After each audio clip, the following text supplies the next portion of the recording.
dep minishmigem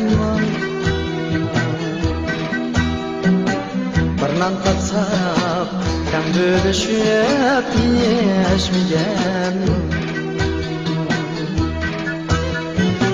bir non tapsap kan bölüşüp yeyishmigem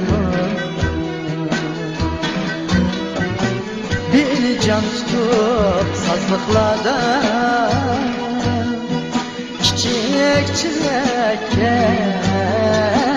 kazan verip kavap kılıp yiyişmeyem bir can tutup sazlıklarda çiçek çilekle kazan verip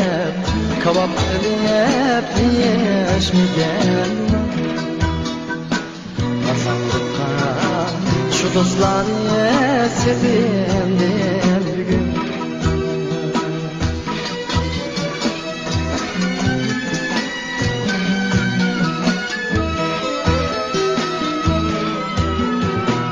Balık diyen halay teşken şuriyalanı biz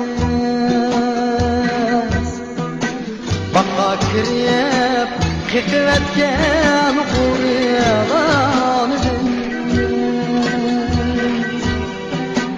Bakka kirip Kıkıvetken kuryalanı Tün üstüde tutabilir Toku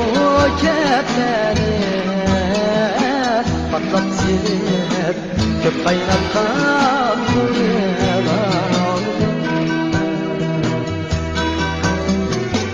Tün üstüde tutabilir